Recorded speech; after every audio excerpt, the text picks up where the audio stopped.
Hello, everyone. So I'm back, and now I've heard everyone's concerns that maybe I only surround myself or talk about the Acolyte with people who like the Acolyte. So, you know, I'm very happy that I have a friend here who decided to take me up on the offer to come on and explain, in a very respectful debate as to why the Acolyte is actually a good show. Although in this case, I'm arguing someone who doesn't think so. So, do you want to introduce yourself and do all that stuff?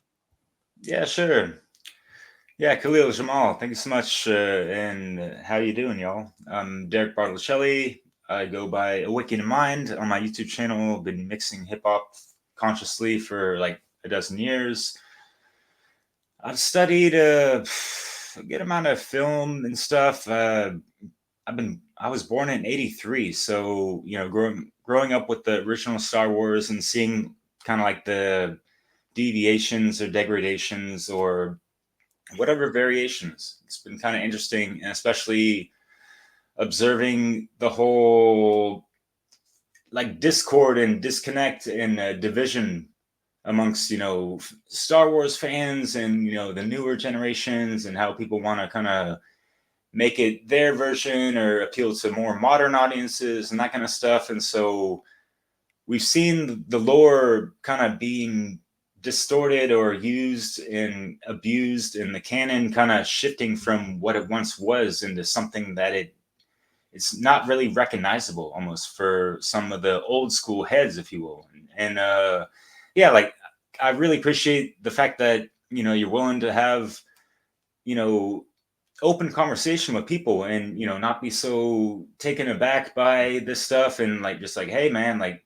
what's up, you're talking shit, but at the same time, like how are you going to back it up and this and that. Like there's more to this and we can point out some of the positives of the Acolyte as well. I'm not here to just bash whatever the hell, right? So yeah, man. And I'm not here to defend it, saying it's the perfect show, because it isn't. Obviously, Hmm. I love Star Wars. I don't think any Star Wars is perfect, maybe, but I think that's the point, right? And I think what I was trying to get across in the comment section of that one, which really seemed to anger people. First of all, not a fascist. See, look, if I was a fascist or if an authoritarian leader, whatever, would I be letting you come on and talk about this? No, obviously not.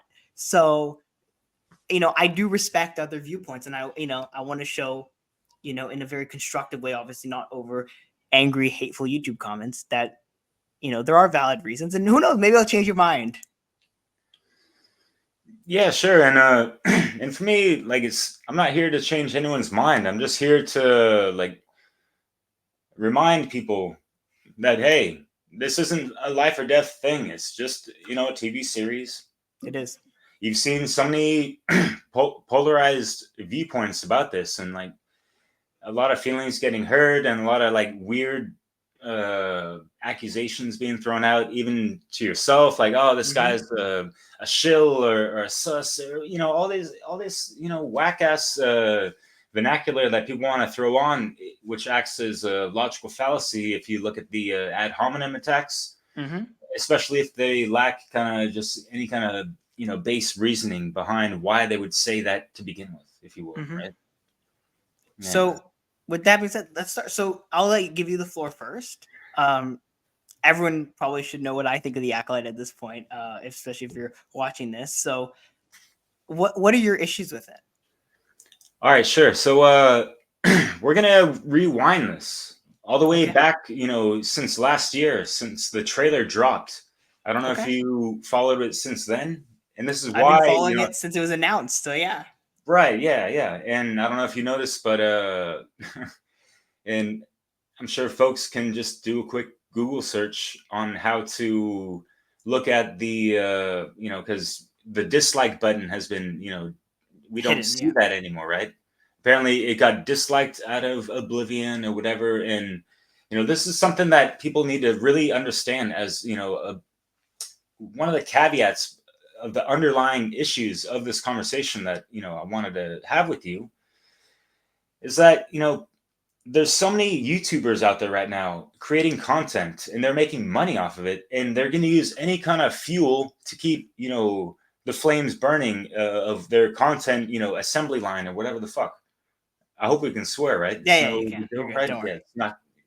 not going to be so distasteful, but so yeah, like the Acolyte has been huge, a huge resource of fuel to pump out. So I'm sure you've seen, right, and it even started with the trailer and just people reacting to any little thing, like, oh, they're gonna throw out their all caps, like, oh, like obliviated, or the Acolyte trailer destroyed, like the Yeah, by dislike dislikes. button. It's like, okay, so like what is it about, and this and that, and we get to see certain things. And the reason why I wanted to have this conversation, and I've actually kind of like recorded some videos. It's a little cathartic because I kind of studied philosophy for years and years and years. And the thing that really kind of bothers me with this storyline, the Acolyte, that even was represented, and they kind of mentioned this as one of the main talking points in the trailer, is they're questioning like there is no good and evil, that kind of stuff now, as if that wasn't the basis off of Star Wars to begin with.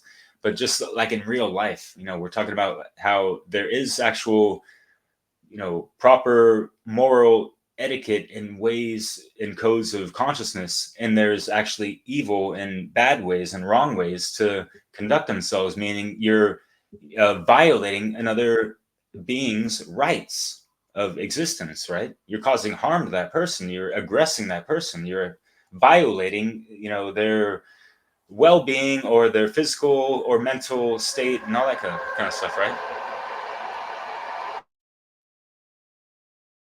Oh, Does that okay. make sense? Can you go into that a little bit more? Sorry, I don't think I fully understand where you're going with this.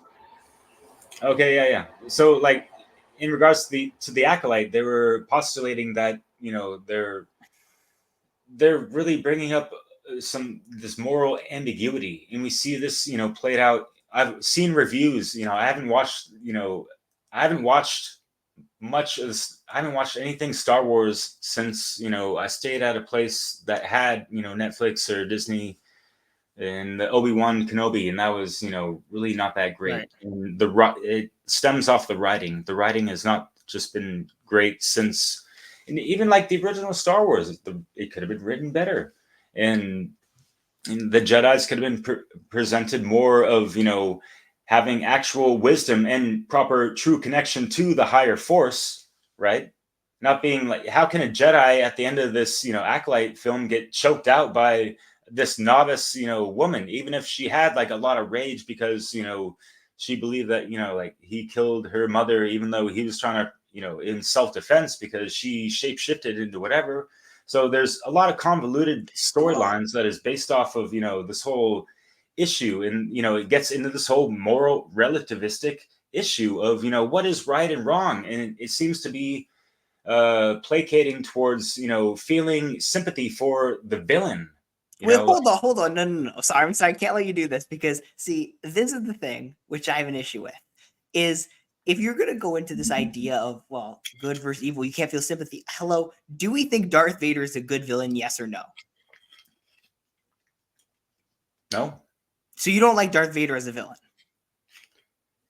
as a villain, I can respect the character in that archetype of a villain, but is he uh, in the wrong, and is he evil? Yes, But you think he's a good villain then, right? as a character in a film, in the context of a Yeah. story, In the right? context of Star Wars, if you look at like villains from cinema, Darth Vader is always considered one of the best villains, right? I don't think we'll disagree on that. Now, if you look at that and we're like, okay, cool, that's true. We can agree on that. Then why do we have an issue with villains having some level of humanity? Because Darth Vader, how did he die? Did he die, because he was, fighting good? No, he took out the Emperor. That's how he died. He died sacrificing himself, right? That humanity made Darth Vader the villain he was because if you just hate someone for the sake of hating them, that's not good storytelling because you never feel like you're kind of, there's no way to kind of feel like, oh, I have a connection to this person. So it feels like I have a little bit more of this, internal conflict. Some of me wants to kind of say, hey, I understand what he's doing, right? You look at Thanos from Marvel, same concept, right? Where you have this villain who there is some level of like, oh, maybe what he's doing to some extent, although very twisted in the way he's doing it, is right. So I don't think you can say, well, villains can't have sympathy, because that's what I agree, they can't be too sympathetic to the point where they're heroes necessarily, but having some level of sympathy makes a villain good. That's what makes the villain like a top tier villain, because that's how you tell a story. Yeah, yeah, yeah. I'll agree with that for sure because to have more of a complex mentality behind a villain of like yeah they have contradicting things, like they want to do right, yet the process and technique is completely fucked up or whatever, right? Yeah. But that's kind of going back to Darth Vader, what he did in the end, that completed his character arc, if you will. That was like his redemption song at the end Right. of his life. Where is that in the Acolyte? But in what way? Like, because the Acolyte also, you have to remember, is kind of like the first chapter, right? Like, it is season one. You have to look at it in that context as well. Unfortunately, yes, that's how TV shows work, right? Is that you won't get your full resolution that you want. And there were mini arcs for some of these characters, right? You had this kind of villain arc for Osha throughout the thing, where she kind of went from being this good guy, this prototypical, saved by the Jedi type person, to becoming disillusioned with them, right? To kind of feeling anger toward them because she felt like she's lied to and betrayed, right? And you did see a little, at least half that arc. And yeah, unfortunately, with the way that shows work and planning from future seasons, you don't get to see the full character arc in one season or in one episode of a season, obviously. And so that, you're right, maybe that is a weakness of the show, but it's also a weakness of like every other TV show that's ever been made. Oh yeah, this is not an isolated incident. The Acolyte, and I think yeah, this is part of the caveat I wanted people to understand is that, and yourself, is that for many people, especially diehard Star Wars people, they were already disenfranchised way before the Acolyte was even announced. And the fact that this came through and this and that, and people are getting more in tune with. I don't know if you notice this, but people are more interested in not. It's hard to generalize, right? But there's a certain group of people that would rather watch the reviews of a movie than watch the movie or the series itself. And I Well, don't I mean, know, that's you kind of know, just people hating on things, though. Like, you can't. why would you automatically react and assume that it's about hating? What if it's a good review? I'm not talking about negative reviews necessarily. I think the tendency would be, if that case you're talking about, the tendency typically is you generally, if you're not watching, you're going toward the negatives rather than the positives. If you really want to watch something, you're really Yeah, excited for something, you're going to probably go watch it yourself, right? If you're not excited, you yeah, don't want to yeah, spend your money watching it, you're going to probably go to the negatives. So that's generally the pattern. yeah, yeah, yeah. I should have worded that better for sure, man. Like, but it's just a trend. Like, and I don't understand why so much. How many gazillions of dollars are being pumped into bad writing, even after on the heels of what happened last year with the whole writers guild strike and all that stuff. Yet the writing is still fucking piss poor, and we're questioning if how much of chat GPT or any kind of that shit is implemented into the writers, whether it's under their name and they're using whatever, or they're actually just having ghost writers behind whatever the fuck. This is But nothing new. It's been pre AI shit, all right? And this is nothing new within Hollywood as well, because they've hijacked ideas for a long, long, long time and threw a lot of people under the bus. And there's a lot of unnamed people that have been have their works plagiarized and haven't seen the light of day, and they get no credit for it. I've actually interviewed the original writer of the Matrix movie himself last week, Tom Althouse. It was originally titled The Immortals. Y'all can look it up.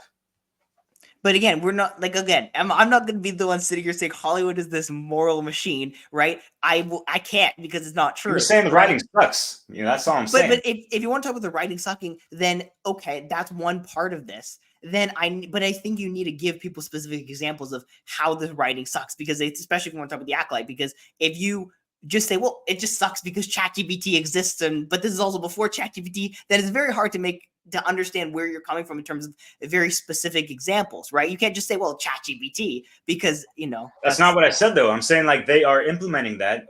People are questioning that. I'm bringing up observations that I've seen that other critics have talked about. The work that I talk about, it's more like esoteric, spiritual principle type of stuff. I don't get into, pop culture bullshit. Like people that I'm in network with, we don't give a fuck about, whatever is going on in the media. But what we do understand and really try to recognize are the allegorical messages being broadcasted in the subliminal stuff and the mind programming behind it all. There's a lot of things to consider with this. It's not just for fucking entertainment's sake. And if you want to break down the word entertainment, it means to enter the mind and hold it. Entretienement. I'm in France. Entraînement, quoi. To enter the mind and hold it. Tien means hold in French, in Latin as well. Ment means mind in Latin. Anyways, so the writing, it's not even that great. How are they portraying the Jedi? I mean, they look all confused. The writing is really confusing. You have the protagonist and the antagonist. What are we fucking differentiating? It almost portrays the Jedi as incompetent, emasculated as well. You have a leader that doesn't know how to use the Force. It seems, yet she's this ancient wise one. And on the Sorry, other who are we talking side, about you when we have, say the leader? Sorry, just so I understand. yeah, I don't know the name of the woman, but the The green green woman? way, yeah. Okay. And the why does all of a sudden like, of course we've seen this even from decades ago, the rise of technology, and people can implement new ways of portraying special effects and this and that, but a lightsaber that's like a whip. I mean, they throw this type of like little tit for tat, little like bells and whistles, because like we have the technology and the CGI to like make a lightsaber look like a whip now. That was never, like, you don't see that in any other movie prior to that. So if we're telling a story that's ages before Luke Skywalker stepped on the scene, where the fuck are all the lightsabers that could have been advanced since then? You had whips back then, but all you have is like a regular sword, back with Obi-Wan Kenobi and all this stuff. So like the writing is very fucking inconsistent with the lore. Do people not understand this? And Well, the writing is inconsistent with whether things are good or bad, and like if the Jedi actually are one with the Force, and they're supposed to, in the context of the and setting of the actual acolyte, they're actually supposed to be at the helm of being in power, but they seem like confused and not in power and not even organized, not able to take care of a crime scene or track down one single person or defend themselves, and one gets stabbed with a fucking knife and the other one gets choked to death, as if that guy's not the fucking master that took on the Smilo Ren, whatever that guy's name is. Not to quote other review bullshit, but so then the well, writing let's break is this shit. down, because I think you make some excellent points. So this is the first thing. When we talk about the I guess the Jedi incompetence, because I think that's my favorite thing to talk about, because I think a lot of people make that exact point. However, I don't like, if you understand the Jedi and the time period, and if you can, and I think you can, which is why I think you'll understand this. But if you can make the logical progression, okay. Now, when the so if we look at the Clone Wars era, right? So that's from like episode 1, at the end of episode 1 at least onward, right? We see these we see these Jedi who've changed, right? They are these more warrior-based Jedi. You see the speeding up of the process of making Jedi be able to take on apprentices and go into the field, right? We see Jedi Knights kind of being pushed up. We see them kind of graduating people faster. This is a more warrior culture, if you want to look at it like that. Then, obviously, we have to take it with a grain of salt, everything that happened when the Empire started, because obviously the Jedi were not around that much because they were pretty much all killed off, right? And so, but then if we go and we look at the Clone Wars period and the Jedi at that point, obviously they would not be the same when they're being manipulated by Palpatine and when they're kind of forced to be in this war state. The Jedi at this time I would argue aren't necessarily supposed to be as strong as the Jedi end up being, especially with lightsabers and the ability to use the Force in a combative way, because they were peacekeepers, right? Again, it's not like every day there's another person with a lightsaber, like, with the Clone Wars, you had General Grievous, you had Asajj Ventress, you had all these other people, Darth Maul, right? They were not fighting these lightsaber villains all the time. Instead, they were peacekeepers, right? They would go and they'd deal with some domestic squabble, or they'd go deal with some police getting a little bit whatever, right? And I think that that's what people are missing is, yeah, the Jedi aren't trained, like their training is not focused on fighting, right? They're learning to become more aware. They're learning kind of the cerebral peacekeeping aspects of what the Jedi, we know this, what they used to be, because that's what they keep saying they used to be. They used to be peacekeepers, right? Before they had to become warriors.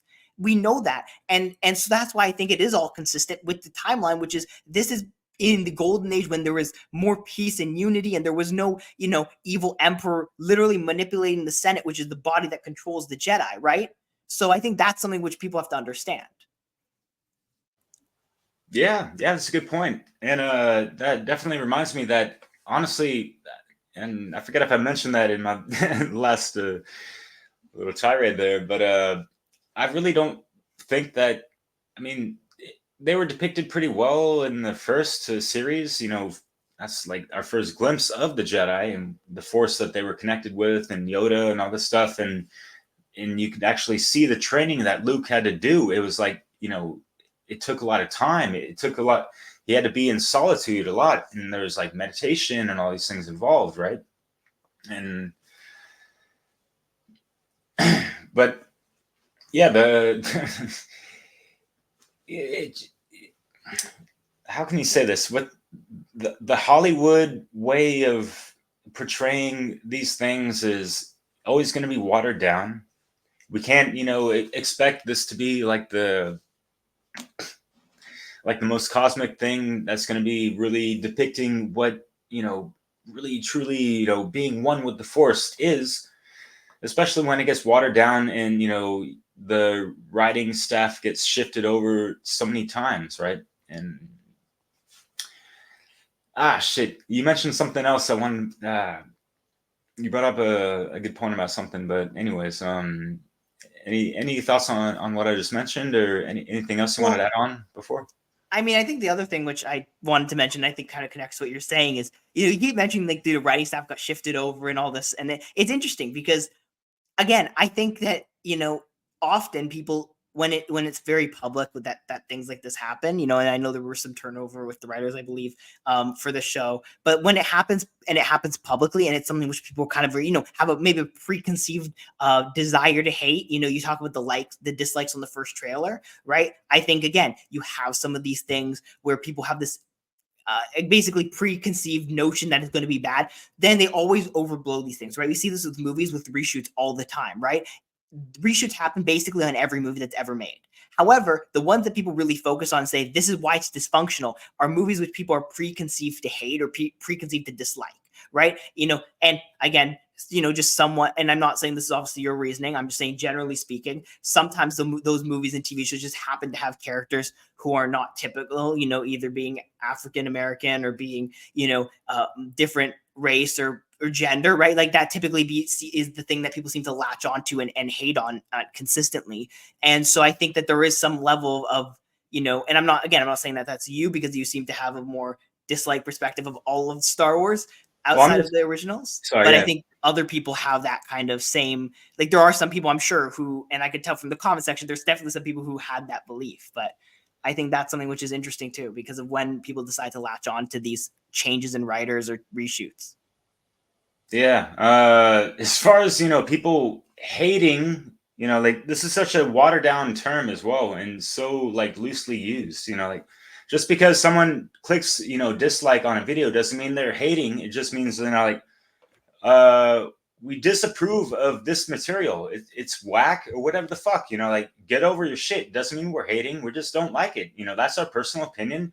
Fuck off if you don't like it. Like It doesn't mean we're a bigot. It doesn't mean we're fucking racist. It doesn't mean that, we're hating it because of, a personal attack on the writers, the actors, or anything like that. It could just be an overall collective image of what this thing personifies as a garbage version of actual Star Wars fucking lore. That's what I think a lot of the core audience of the quote unquote haters of the Acolyte consist of. It's nothing about whether the actors or actresses are African American, whatever the fuck. Like straight the fuck up. I don't see those comments or commentary in the videos that I've seen in regards to the reviews that are negative towards this content.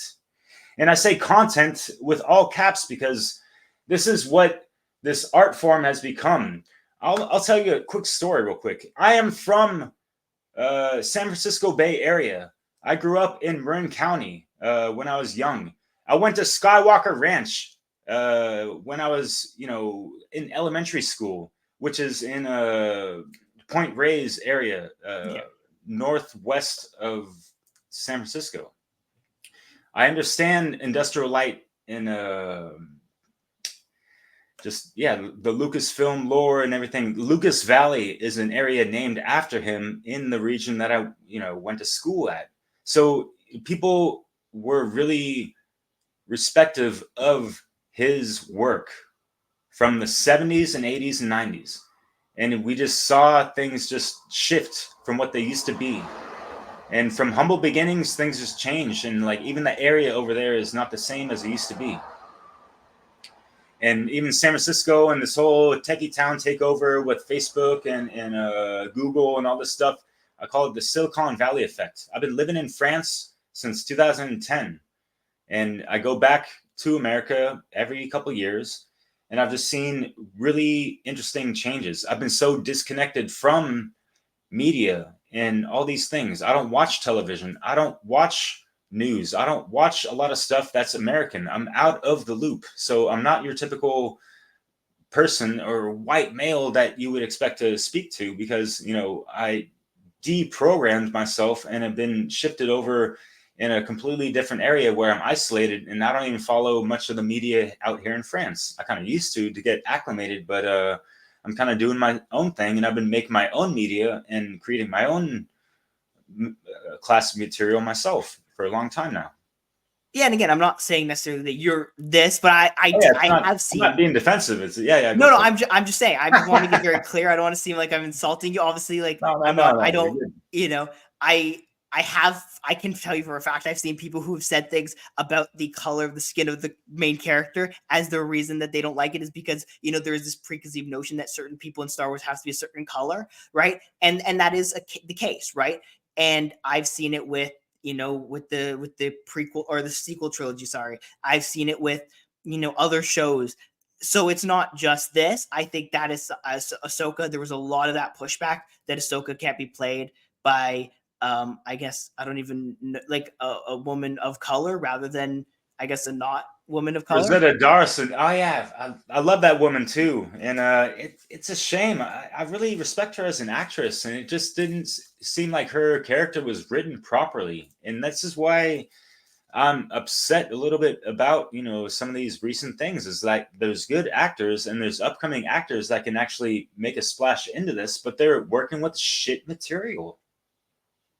I'm sorry, but that's what it is. It doesn't matter if they're black or white. George Lucas, it didn't matter to him. Have you looked into some of his interviews that he's done? He speaks about this. He had two women in the original trilogy. So I mean, who does the voice of Darth Vader? James Earl Jones. Yeah. What color is his skin? In the end, it doesn't matter, but it's black, So sure. I think that the other interesting thing, which because I want to, is that you keep talking about this idea that they're given this bad stuff to work with, and I don't think that's true at all. I think that they have. There's no real like you keep saying that this, and then I'm thinking I'm like, well, they haven't been given this bad stuff to work. They've been sticking to some version of the lore pretty well. The Force can still do what the Force can do, right? Like. With Jedi and especially and Sith, and it's like the lore is the Force and the lightsabers, right? Like that's the lore and that's in the show. So I don't see how the lore is not being followed or not being stuck to.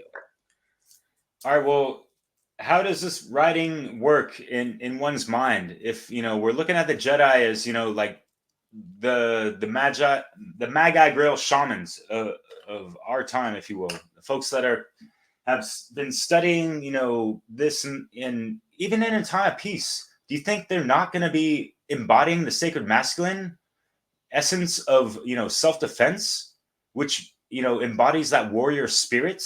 So yes, they do have to do training in combat even in a time of peace. It was never just peaceful throughout the ages. Even so, I forget the antagonist name that had the helmet. Queemir.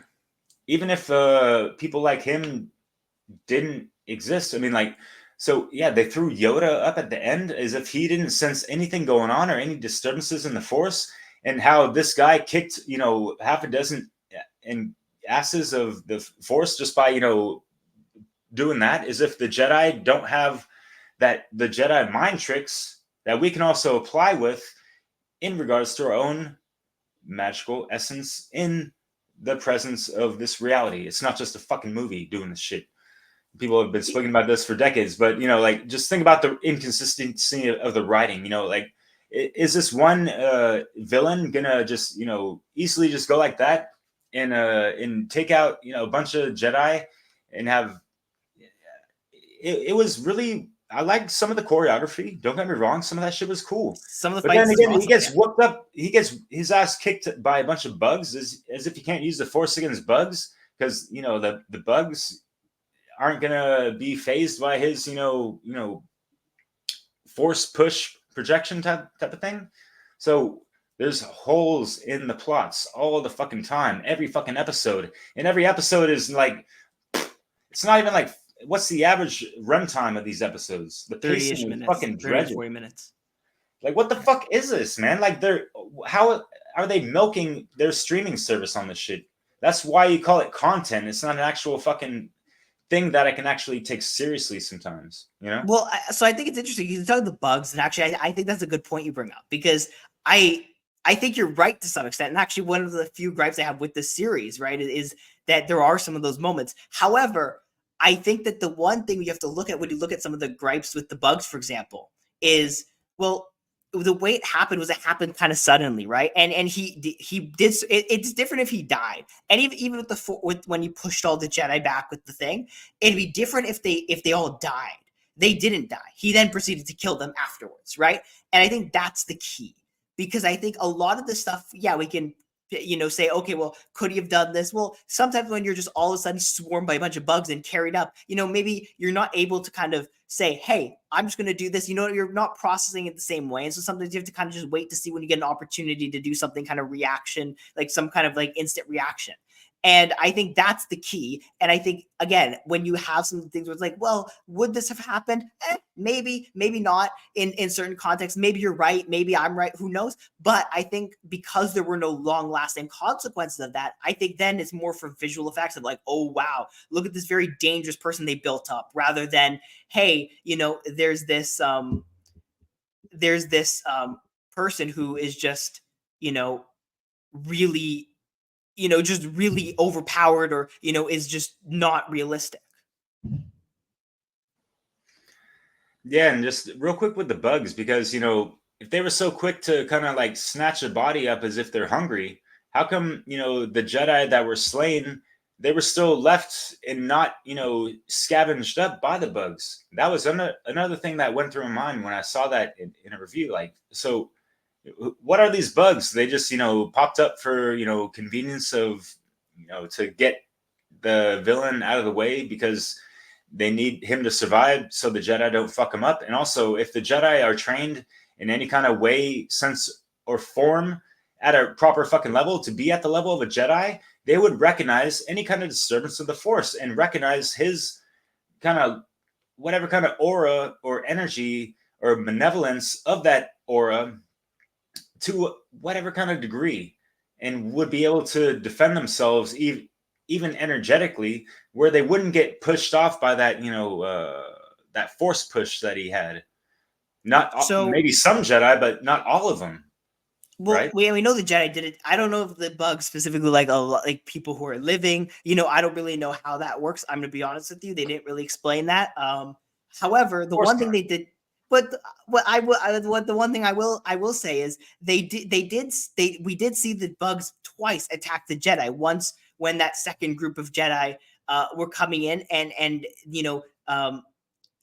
they were someone had their, I think, lightsaber or something activated at that time, and because they're attracted to light, right? Also, though, in the first group of Jedi were going in with Osha and May, they also attacked them, right? That's because kind of the introduction of these bugs. So to act like, well, they were just there for the sake of attacking the villain is, I think, a little bit disingenuous in the sense that we saw them twice outside of that attacking Jedi, and again, it's very easy to say, well, they just like people who are alive rather than people who are dead. I can understand that if that's the reason. Again, not everything is going to be explained because you are looking at a limited runtime, unfortunately. But unless you're writing, a Game of Thrones type style novel where it's going to be, where you don't have to worry about any of the practical considerations of budget or of just time to make the content, or even watch time from the audience, right? Because as you make something longer, people are going to be less and less likely to tune in or stay for the entire thing. That's just how attention spans of people work in this TikTok age, right? Like, you have to be careful of all these things.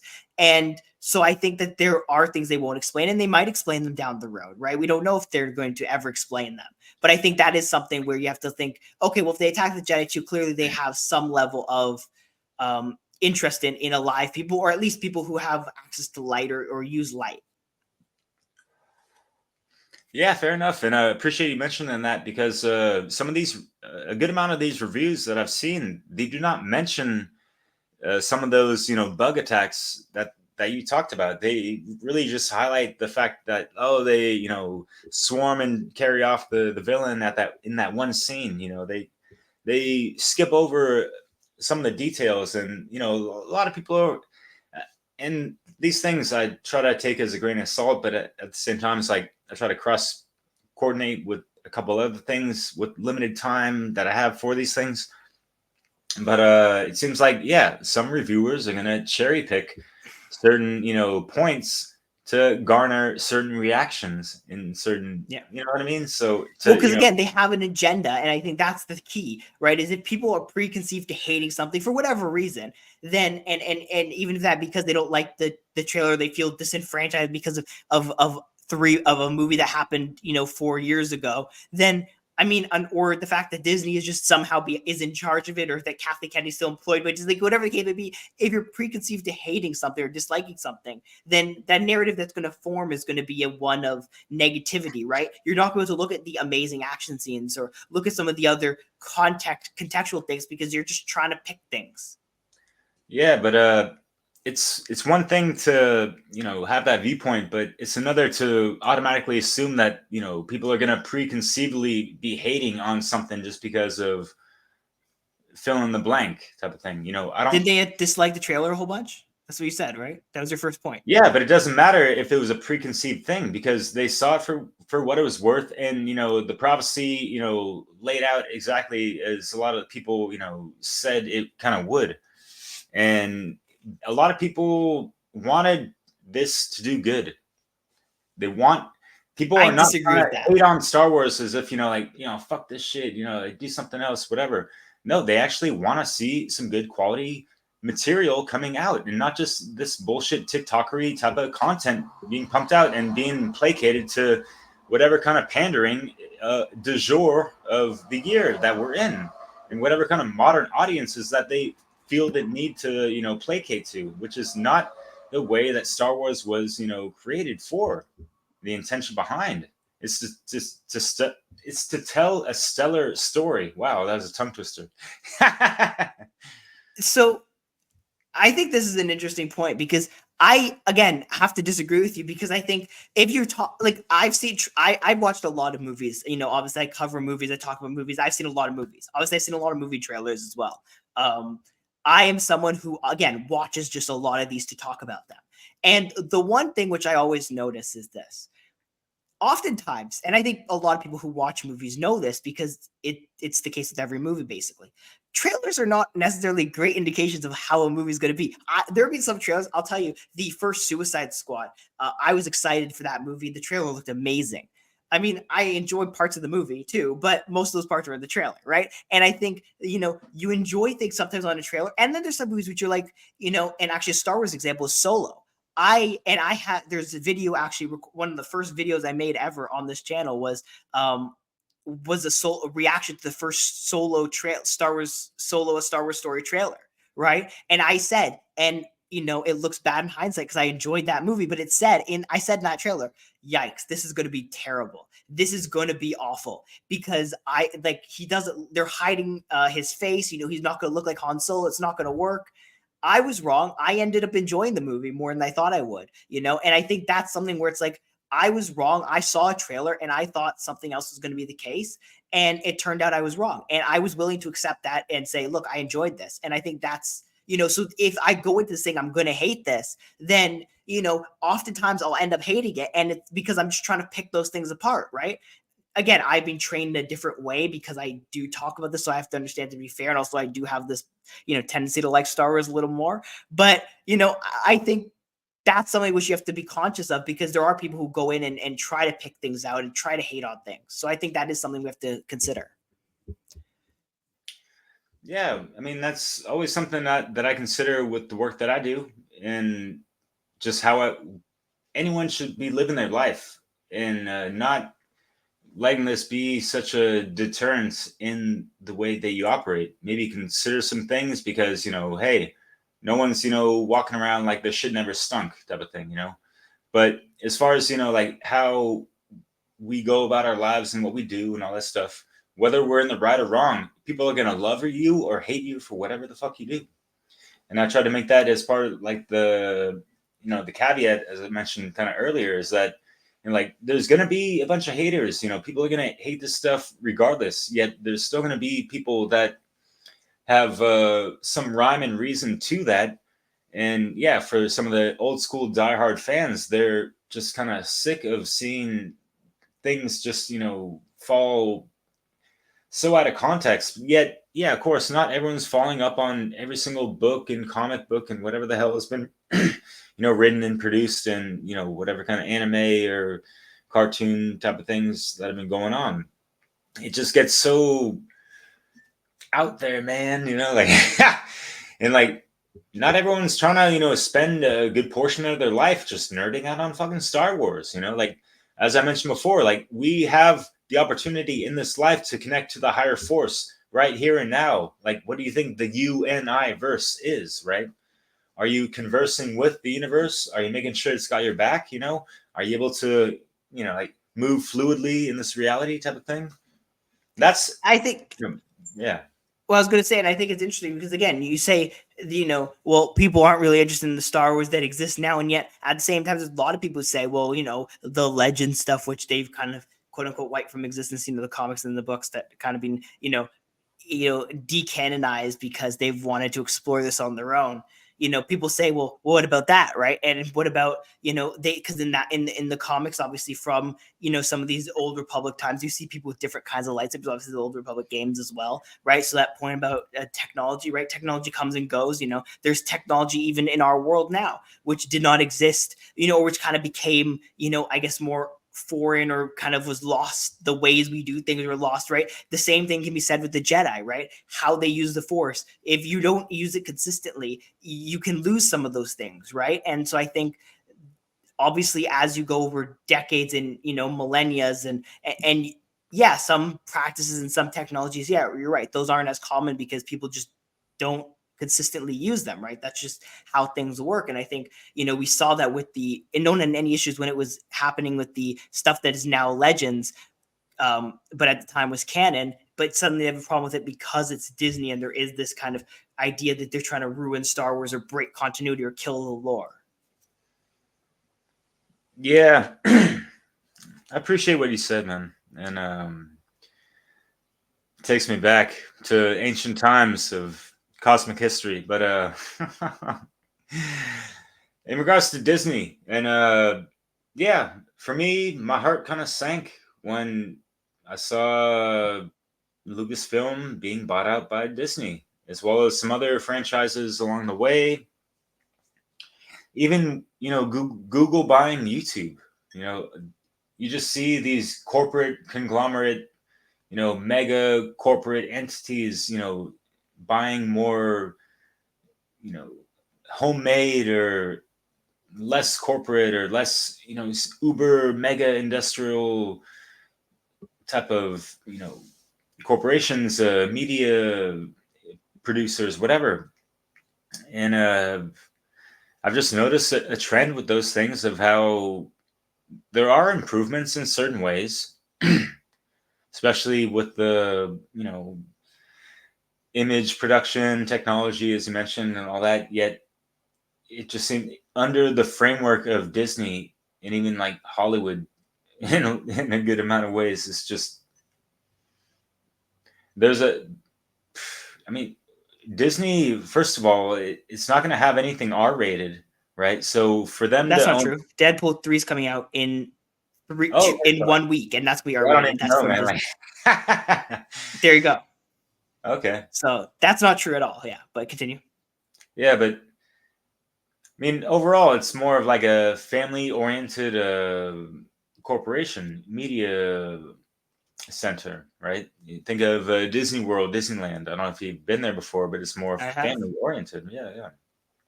But how does that kind of relate to the content they create? Because at the end of the day, I don't know if you know this, but the vast majority of people watch movies. Typically, when you make money, is things that are family oriented, right? And I think one of the weird traps people fall into is when they talk about R-rated things being like some level of cinematic masterpiece. Look, I've seen a lot of movies R-rated, not R-rated. I'll tell you, just because something has more blood does not mean it's necessarily better or necessarily more interesting or necessarily a better story. It just means it has more blood, right? Or just because it has more sex doesn't mean it's a better story, right? And I think those are things that people have this idea, well, it has to be edgy or whatever the hell.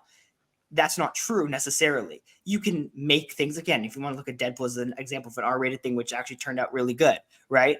There's also really bad R-rated things where you just put a bunch of blood on the wall for the sake of it, right? It's just because you can do something doesn't mean you should do it. And I think that's one of the key things when it comes to people saying, well, R-rated, because at the end of the day, there's a lot of ways you can make good content without, having some character swear the entire time and stab people and bleeding and sex and all that other stuff, right? Yeah, yeah, yeah. Great points. And I wasn't really trying to take it there with the R-rated content. Excuse me, and especially what it's not just about the blood or sex content or whatever the fuck. It's just like not to have a polarized issue with Disney, but like for me, Disney's always just been more G-rated than PG-13 even. So being family oriented, it just kind of it's it But what does it do also to the content? it kind of takes away from, and it's not always the case. There's been some great writing, but it the writing has to cater towards younger audiences. But how does it cater toward younger audiences? By dumbing down the dialogue. But how does, like, I feel like I need more specifics. Like, how does it dumb down the dialogue?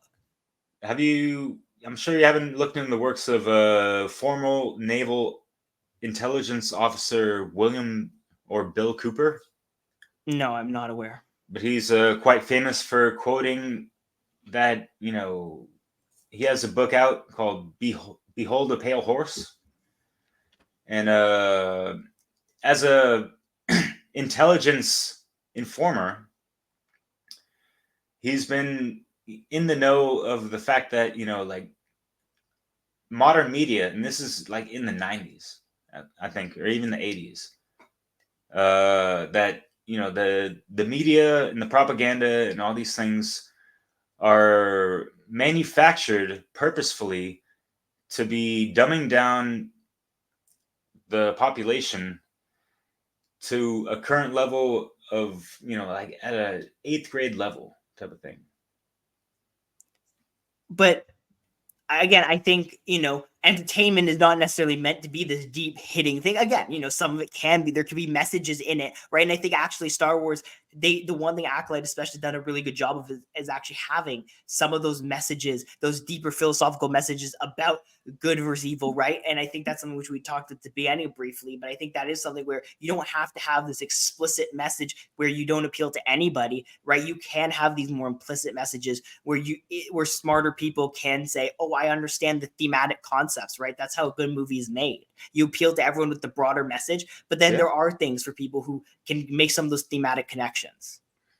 Yeah, I totally agree with you. But I feel like that the Acolyte was trying to go there, and they had the media hype about it, and the producers and actors they were standing strong behind that. Yet they failed the mark. They missed the mark.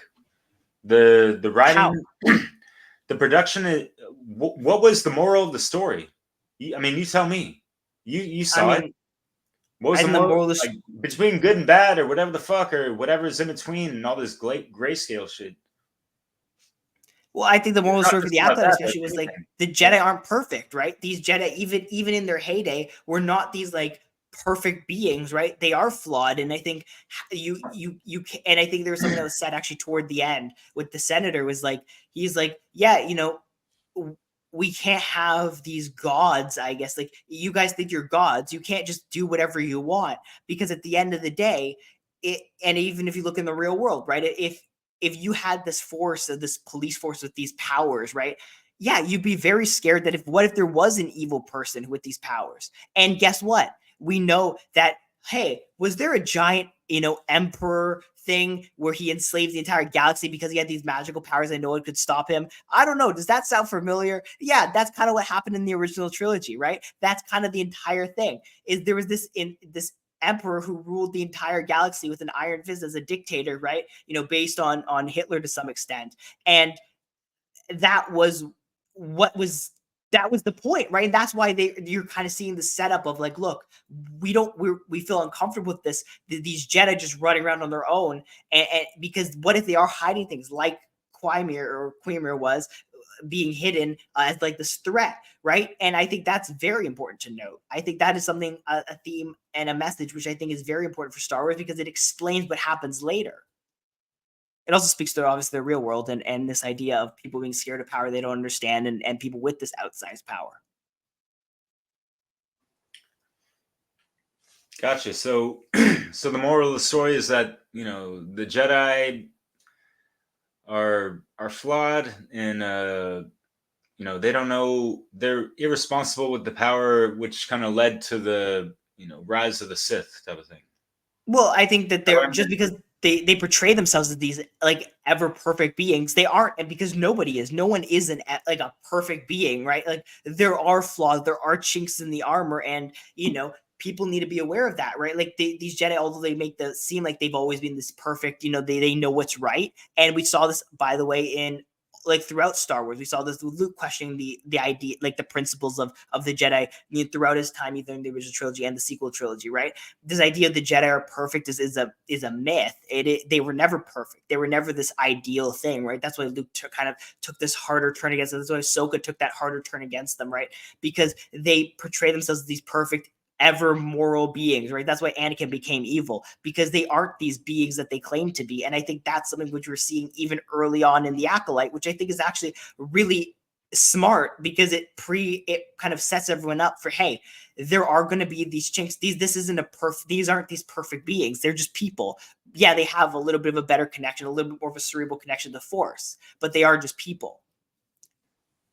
I don't know what Star Wars we're looking at, but I never saw the Jedi as them acting like they're perfect fucking beings, and they got it all figured out. They're Really? more. Because I mean, if I recall, the What are you talking entire thing about, man? Like, in the they're prequels, poorly written. I've already mentioned this, that they could have been written better. Yet they weren't written to the extent that they're acting like they're all fucking perfect and shit like that. I never got that impression at all throughout you don't think what the I've council seen thought from they were them. perfect when they're kind of undermining anyone who suggested that there might be someone evil like around them? The fact they overlooked the entirety of Palpatine's existence right It under doesn't their noses, it doesn't just mean like because they thought they were perfect. They made a mistake. Like so you don't think the Jedi believe, at least some of the Jedi believe, that they are these morally superior beings? Not per se. And it's kind of like people that are not aligned to natural law, that want to criticize people that just don't understand proper objective morality. Yet, if someone's trying to hold another person accountable for, wrongdoings and actions, and this person's, trying to criticize the other person, like, hey, what do you think? You trying to act like you're perfect or this and that? It's like the same type of thing I think of. It's like someone, think of a Jedi being like, "Hey, man, your fucking house is on fire, man. Let's put it out. Let's do something." And the other person like, "What the fuck are you talking about? Fuck you. Get out of my face. What do you think? You're So perfect?" Sometimes that's kind of what I feel with that do shit. we so do we think the Jedi believe that you have to have control over your like that you can't show emotion and that leads to the dark side?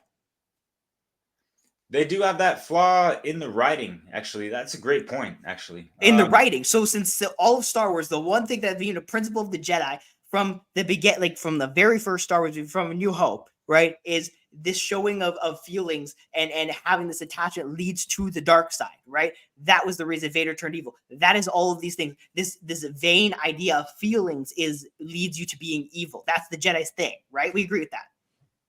To a degree, and that, I love the fact you brought this up because this goes into the fact that the Jedi kind of fell into this kind of dogmatic thinking. I think, you know, they're flawed, of course, yeah, and you can kind of see that they don't have to like spell it out for you, but you can just kind of see it in observation and objectively. And the fact that they are kind of like, oh, don't feel the anger, that kind of stuff. This is part of the problem, and you can apply this to real life of like the new age notion of like don't think about the negative stuff or whatever the fuck. Anger is bad, it's low vibe and this and that.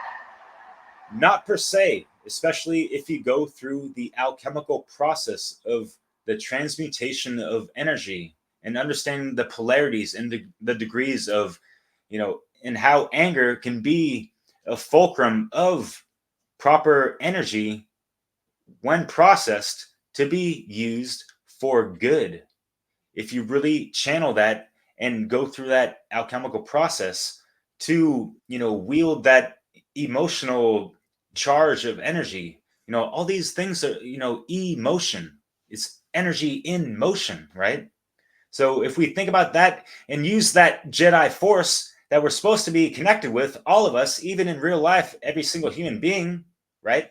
It's not just a movie, guys. Like it's an allegory for a good amount of stuff, and this is why it plays on a lot of people's subconscious minds, and this is why people have some heartstrings attached to this franchise and lore, and how people have been kind of disenfranchised a little bit because it kind of it's become a little bit ambiguous with this whole good versus evil type of thing, because you have these things with the Acolyte and even things prior towards like kind of like, okay, we got the Boba Fett's and all that stuff. I haven't even seen that stuff, but all right, so these guys are like the mercenaries and that kind of stuff, and they're depicted as the bad guys in the original series, yet we're supposed to think they're good, and we got Baby Yoda rolling with them and all this stuff. Was this written like decades ago too? Like, so it's just, there's a lot of stuff that just, think about someone who's like 80 years old that grew up watching Star Wars for the first time, and they see this stuff and like, I can't even deal with this. You know what I mean? But again, I think you kind of shifted here, and I want to bring you back to this. And I mean, look, All that of, is other yeah, stuff. sorry, yeah, go for it. Is fully good to we can go into, and I have no issues with that. However, I do want to kind of wrap up this point here because I think you did shift away from it because the Jedi, like, if we want to talk about the original trilogy being this really great thing, right? Then we have to acknowledge that the Jedi do try to have this moral superiority to other people, right? And we do have to understand that that's something which is shown not only in the original trilogy, but is also shown in every other piece of Star Wars medium, which is that these Jedi believe that they're able to control their emotion. They have this feeling toward Anakin being, in obviously the prequels, but like they have this feeling of Anakin becoming a Jedi and thinking, oh no, he's not our kind of person, right? The Jedi also have this thing where I don't know, like I know this kind of is normal for the Jedi, but they literally in a less aggressive way, kidnap babies and indoctrinate them into their ideology from a very young age. I mean, if you really want to get to the nuts and bolts of how moral the Jedi are, we can go down that path. But I'm saying, like, they're, the show, what it does, I think, really, really smartly, actually, is it says, let's precondition people to understanding the Jedi are not moral, right? There are these ideas that they have this superiority, but they aren't really, right? We see all these Jedi who defect to the evil, right? We see this all the time in Star Wars. How many Jedi have we seen defect to become evil? Lots. How many? What are you talking about all the time? Like, don't be exaggerating. Like, what are you Did talking Dooku about? Dooku Give me defected? 5 names. Give me 5 names. Anakin, Dooku, Kylo Ren,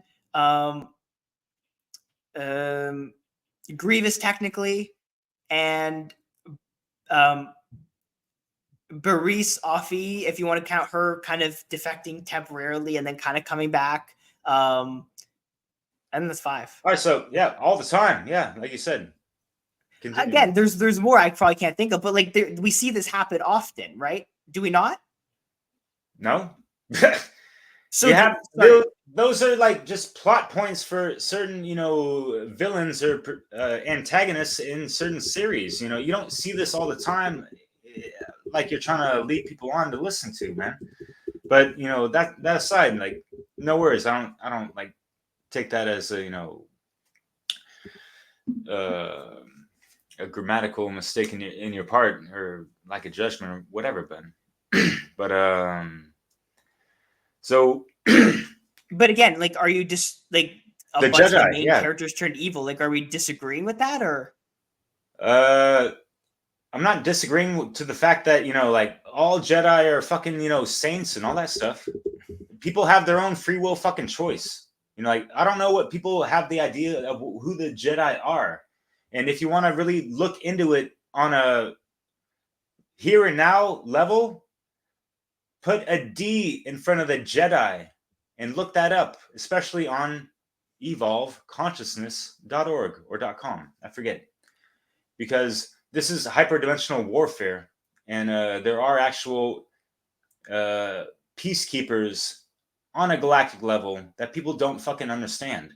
And it's not that they're, morally superior or whatever the fuck. It's just people have actually gone through initiations, whether on the 3D level or wherever.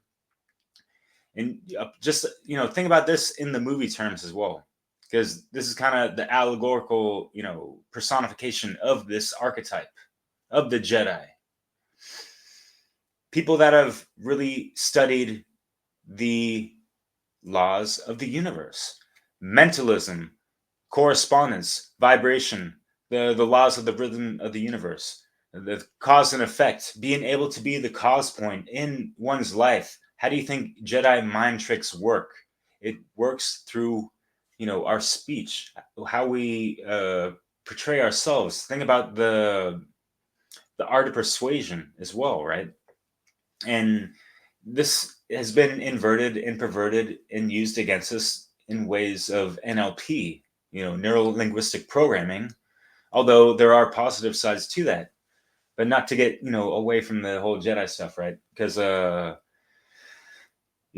we have to think of the Jedi as folks that, dedicate their time to not playing video games, to not watching whatever, but actually just being in tune with the universe within ourselves. Because as above, so below, it is also here. And being an awakened, activated individual comes with a lot of work and self-discipline and due diligence and all these things. And it doesn't mean that we're special or better than other people. It just means that people have reached certain levels of understanding how the dynamics of consciousness work, and codes of morality and ways to conduct ourselves as proper human beings. And to go back to the Jedi in the movies, I felt like they were always under certain frameworks of governments or senates and all these things that they had to also adhere to before they could actually do certain things. Yeah, they kind of broke certain treaties or whatever because they felt like it was, heat of the moment. This is urgent. We can't listen to, Senator whoever the fuck. But yeah, going back to what you're saying, I understand that it could be portrayed as, some kind of like, okay, like they're taking away a bunch of young children to train them to be these, spiritual warrior Jedi folks, right? Yep, that's Against exactly their what they're will. doing. Yet, do people automatically assume as, presumable haters of the Jedi that, they just, kidnapped kids from their fucking family's house and didn't have a proper conscious conversation with the family before? Like, what's the premise on that kind of assumption, Well, I'm just saying that, like, again, I think that you can make the whole claim that even if the parents, agree, maybe that taking babies away from parents, in whatever circumstance, not really a great idea, right? And again, I don't want to get sidetracked. I think I was just making that as a general argument to say, hey, maybe you have to. If we think these Jedi are these superior moral beings, maybe we should look at some of these stuff. All right, I'm just saying those are possible reasons you should be a little bit skeptical, at least, right? And I think that we can actually, I think you made an interesting point about Jedi mind tricks, right? And I think something that Acolyte does really well actually is it builds on that and actually makes them, use the Force in new creative ways, which again, I think is something which we've lacked in Star Wars for a long time. And I think you see with one of the examples I can think off the top of my head is, they have this idea of like, mind wiping, right? Or the ability to erase someone's mind with the Force, right? That's what Quimir does at the end of the show. And I think that's actually something which is really like smart and actually, is interesting as a use of the Force, because guess what? If you're able to do all this stuff where you're able to already, as we know, implant memories into people using the Force, we know you're able to, convince people to do things using the Force. We know you're able to, do you're able to actually kind of take information out of people's minds using the Force, right?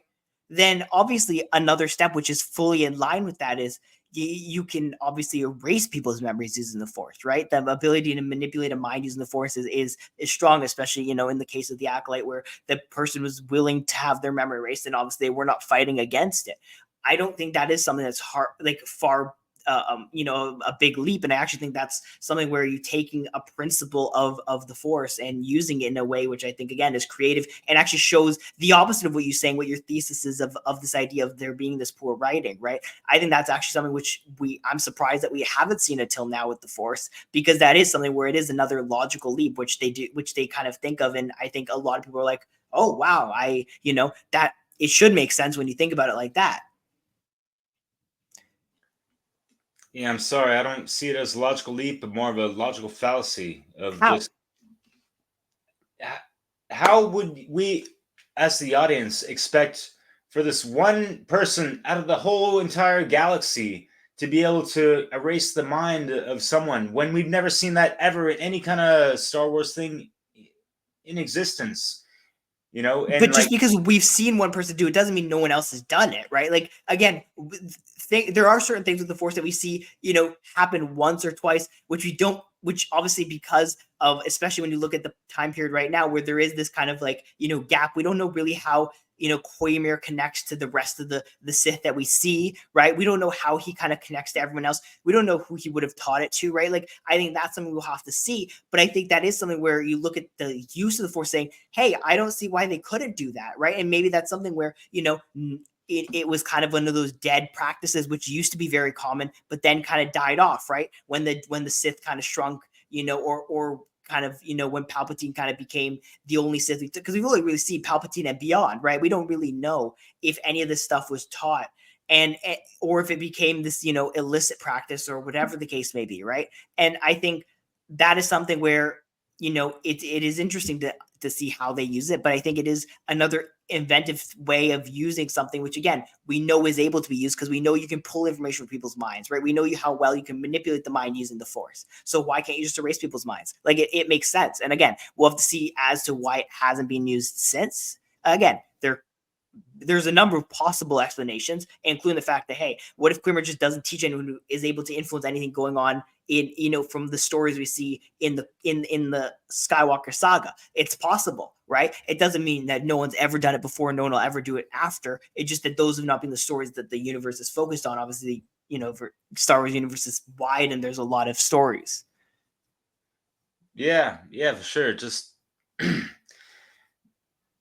it's a problem with a lot of these, preludes and pre-sequel type of movies I've seen of, yeah, especially when they're trying to do these, new modern remakes of, old classics, and they got the CGI and the AI now to, pump out all this, glorious, eye candy. Yet sometimes it falls short, and you wonder where the money goes for the budget of these things sometimes. But it just, I've noticed the pattern of how it just, throws a monkey wrench into the consistency of the actual original fucking story.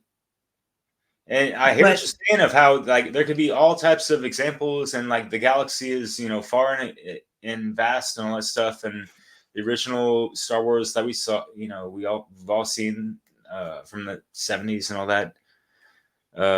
It was whatever, limited, and it was good for what it's worth, and you could tell a gazillion stories from that. But yet, like it's just Star Wars. It's just a fucking movie. Why do we have to keep going on and on? Like, there could be so many other better movies created under a different name that don't have to fucking cater towards this kind of stuff and have to worry about a framework of this. Why are people and directors, not just with Star Wars, but other people, they're trying to be a self-insert to these fucking things and push, their own fucking ideologies and things, and like their self anguish and insecurities and politics and whatever the fuck, sometimes to whatever degree. I'm not saying that's, inundated in this particular thing, but it's got to be considered, especially when it's blatant in a good amount of things for too many years now. so I That's think why I that's don't watch interesting. movies, man. Like, Well, and I think that's actually interesting. I think that might be, you might not be the only one who thinks that. I think that might be something which, if I'm understanding you correctly, might be something which is widely shared amongst a large number of, of quote unquote old school Star Wars fans. Again, kind of using that as a term, even though I like the original oh yeah. trilogy. So, I but like, I think that No the worries, interesting man. thing, Yeah. I think the interesting thing you say is like, well, maybe if you just believe fundamentally that Star Wars was the, original trilogy, and you know what? It's time to move on to something else. And that create, it's not creative to just continue to add on to this galaxy. You know what? I think I would disagree with you, but I can fully respect that view. However, the issue becomes, look, if these things are frankly making money or being somewhat successful to the point where they keep making these, because at the end of the day, a company's not going to make something unless it has some value to them, be that through merchandise, be that through box office, right? If that's the case, and if it is, then guess what? There's so many, there's independent films, there's all this other stuff. If you really, and obviously there's still obviously new movies getting made all the time. If that's something you truly like, if you, and not necessarily you, but the general you, feels that way and feels like this is there is no such thing as a quote unquote good Star Wars anymore. Now it's just all going to be retreads, or it's all going to just be wasting the IP. Then guess what? Don't watch it, and then don't complain about it, because that's the fundamental thing, and there's nothing you can do to change that. However, if you say, well, there is this way to fix Star Wars, it's very complicated and it involves using a lot of things that have already been done, or that would appeal to only a small group of people, then guess what? That's not going to happen, right? And so I think that's the fundamental thing, is if you don't believe it's fixed, that Star Wars is dead and it should never have continued, and that's it, great. However, if you're going to say, well, this is the way real Star Wars is, well, then you're okay with the idea of them making Star Wars, and that means that your issue with Star Wars is very different, right? And I think that's the fundamental disagreement I have, is not necessarily if you believe Star Wars should exist anymore, but more, if you believe it exists, you can't have this idea that it can only be done this way when there is a lot of valid reasons it can be done this other way. Yeah, man, I hear you, and I appreciate that. um, Yeah, that's something I failed to mention in the beginning as part of the caveat is that, yeah, folks need to not be so, you know, emotionally attached to these things sometimes, especially when they're analyzing and trying to defend their opinion about what they've watched and this and that. Wow, you watched something and you liked it or you disliked it or whatever. That's great. Did you help create anything of it? No. You just have your bias and opinion and experience of it, and that is your experience. And you Yeah, can share that with others. You can celebrate it, or you can bitch and moan about it, and that's just going to be something that you're going to let off into the environment, and you're going to get the cause and effect reaction to that, depending on one's approach and vibration and attitude about these things, right? We take these things to the hermetica, natural law, right, as I mentioned. Does that make sense to you? yeah, no, I agree, and I actually think my fundamental, like, again, my issue is not necessarily if you disagree with the idea of Star Wars, right? Or I think my issue is more about the fact that people are hating on Star Wars and then saying, "Well, I want there to be more Star Wars, but in this way, in this specific way." Because again, that means you're not willing to look at the fact that, again, I've made, I believe, at least some very compelling points about why the Acolyte, especially, is it has kind of been warped. I think even you see a little bit of that fact that it's being warped by certain people, and they're trying to kind of have this idea of like, well, Star Wars just is bad because Disney's behind it, regardless of what they put out. And I think your initial premise that people wanted this to be good, I think there was a lot of people who actually were rooting on it to fail. I think to the point where people will Oh, yeah, find a way I to won't make it deny fit their that either. narrative. Well, I think people find a way to make it fit their narrative no matter what they did. Like, no matter how they made this show, I think people would have found a way to make it fit their narrative, right? Be that one slip up with CGI, or be that with one, slight over. Like, I remember when, even though this wasn't actually an oversight in canon, canon wise, when there was that Ki-Adi-Mundi, cameo, and everyone lost their minds because they were like, he shouldn't be alive, right? And it was like, well, the only thing that showed that he's like when he was actually born was legend stuff. It's not canon. So, you know, and even George Lucas has said that like he never really looked at like the books and the other kind of stuff that's now considered legends to matter to him when he was making his movies, right? And so I think, people were looking for that one moment where they could find some little sliver, something to take and use as like this reason for why that they're absolutely right. And I think that was one of the issues. Huh. Yeah, I don't really know about that, but I got a question for you though. Yeah. And yeah, just to preface, I mean, yeah, like as I mentioned, people, there's going to be people that are going to be, rooting for its downfall or rooting for its, whatever, or just neutral, or really just in it for, especially if they're, you see them on YouTube and they're making videos and content about it, they're really, you know, content driven. So they're going to be making money off of whatever the fuck they say about it, regardless. So that Yeah. is something people have to fucking consider. I haven't made a dime off of this YouTube bullshit for over a dozen years. But that aside, and I forgot what I was going to say, but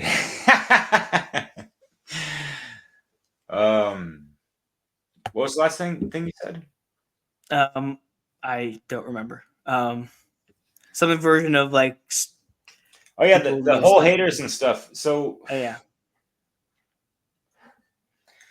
yeah, like it's a logical fallacy for us to be so emotionally charged and swayed this way or that. It's just there's a whole production team behind this with actors and all this stuff, and they're given a script and this and that.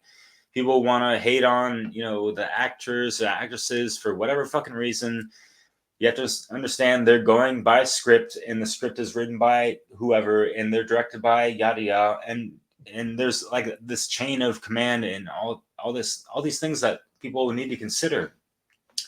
So yeah, there's a whole frenzy over anything being pumped out of the fucking Hollywood or anything these days over the YouTube landscape because they want to make money and reactions whenever the fuck off that. And I don't think a lot of people have, all these, ulterior motives of like, I want to make sure nobody watches this or this and that. Yet they might say that, but they're just trying to push their own fucking content, and yeah, some of the content they're trying to make it more entertaining than the actual TV show or movie itself, Right. and whatever you just see the stuff. And even if and people are being like, yeah, season 2, bring it on, because we're just gonna make more content to talk shit about it, that kind of stuff, So it's just like it's a never ending cycle of this fucking minutia, if you know what I Yeah. mean. And I think, I don't know if you want to say anything, but I think we're going to wrap it up here. I want to thank, I don't know, I'll give you the floor if you want to say anything else, promote your content, tell people where they can find you. Sure, yeah. I mean, just look up my name, Derek Bartoluccelli, on Taplink, Awaken Ya Mind, YA Mind, all enclosed. I really appreciate you having me on and having this Of chat. I course. know it wasn't the easiest, even for me. I'm not kind of used to this, but I really, really appreciate the time and space that you had, and your questions and comments and all that stuff. Even if we don't agree on everything, it's still fucking cool to connect, man. Like straight Yeah, up. absolutely. Because And, sorry. I was going to say, and look, if there's people who are watching this who, feel like there were things that weren't answered, look, as I've said in the comments, and as I will say here, and as I've said consistently, if you have an issue with anything I say, I am never against the idea of defending my opinions. Look, this entire, conversation / debate is exactly, that, right? Is me being willing to defend my ideas. I have no issues with it. If you want to come on, I will happily invite you. Just send me a DM at comicboys_. That's exactly what you did. And here we are. Exactly. Yeah. Yeah. I look, I said in the comments, I, keep my word. I am happy to have a conversation with anybody who disagrees with me on this. I think that, there's a lot of valid reasons people can dislike this show. I think probably less valid reasons to dislike than like it, but I am happy to have that conversation. I want to thank you for taking your time to come on, and I know you're busy and time zone things, so I appreciate that. And again, for everyone else, check him out. Feel free to, if you want to be on here and you want to have a conversation, I'm always willing to. Yeah, thank you. Yeah, appreciate that. And just last thing I want to say about this whole conversation is my main goal behind it is for folks to not be so divisive about these things. We can have a cordial, composed conversation like we had, even if we have, little moments of having to kind of rush our opinions about things, or little heat of the moments, whatever, and having a little discord. That's cool. It's cool to hear opposing opinions about these things and being Right. able to hash them out, listen them out. We have 2 ears and 1 mouth for a reason. So yeah, appreciate y'all for listening, and Khalil, Jamal, for you listening and talking with Yeah. me as well. I really appreciate what you had to say, and just your courage to just put yourself out there and express your opinions and stand on them. Like yeah. Yeah. And again, thank you so much for coming on. And again, anyone else wants to come on, the door is always open. You know how to Yeah. find me. So thank you and have a great day.